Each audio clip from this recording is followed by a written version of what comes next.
నా channel need to nature subscribe చేసుకోండి. Hi అండి. Welcome to need to nature. అందరికీ నమస్కారం. ఎలా ఉన్నారు? బాగున్నారా? సీతాఫలం చూపిస్తున్నాను ఏంటా అనుకుంటున్నారా? ఇది మా ఇంట్లో చెట్టు కాయండి. తయారైందండి. చూడండి తయారైన తర్వాత ఎలా పగిలిందో. ఇవాళ చూసానండి చెట్టుకి రెండే 2 కాయలు మిగిలినాయండి. ఒక కాయ హనుమంతుడు పట్టుకెళ్ళిపోయాడు. ఈ కాయ మిగిలితే దాన్ని కాపాడుకుంటూ వచ్చానండి హనుమంతుల దగ్గర నుంచి. ఇవాళ తయారైందండి. ఆ కాయ ఇవాళ కోసాను. దేవుడి దగ్గర కూడా పెట్టానండి. హ్మ్. మన ఇంట ఒక్క కాయ కాసినా సరే ఎంత ఆనందమండి. అలాగే ఈ పచ్చిమిర్చి కూడా చాలా బాగా ఇది రెండో క్రాప్ అండి. చాలా బాగా వచ్చినాయి. ఇలాంటప్పుడే మనం ఫ్రూట్ పర్మెంటెడ్ జ్యూసు ఇలా ఆల్ మిక్స్ కేకు ఇవన్నీ వేసుకుంటే చాలా గ్రోత్ బావుండిండి. చాలా క్రాప్ తీసుకోగలుగుతామండి.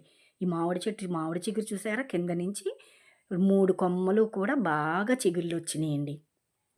ఇవాళ కర్రీ ఏంటో తెలుసా అండి? మజ్రూమ్ ములక్కాడ కర్రీ. అందులో ఒక బంగాళదుంప వేసుకోవచ్చు. లేకపోతే వేసుకోక్కర్లేదు. కానీ ములక్కాడ మజ్రూమ్ కర్రీ చాలా బావుంటదండి. అది ఆ రెసిపీ చేసి చూపిస్తున్నాను చూడండి. అదిగోండి ములక్కాడలు, బంగాళదుంప, మజ్రూము కట్ చేసి పెట్టుకోవాలండి. తర్వాత కుక్కర్ పెట్టుకుని ఆయిల్ వేసుకునండి ఇవన్నీ కూడా వేసేసుకోవాలండి. ఒకటి ఒకటి వేసుకొని మగ్గనివ్వాలండి. చూస్తున్నారు కదా ఉల్లిపాయ ముక్కలు చిన్న ముక్కలు తరుక్కుని ఒక బంగాళదుంప ములక్కాడ ఇవన్నీ కూడా వేసేసుకుని మగ్గనిచ్చిండి కుక్కర్లోని ఉప్పు కారం రుచికి సరిపడా వేసుకోవాలండి.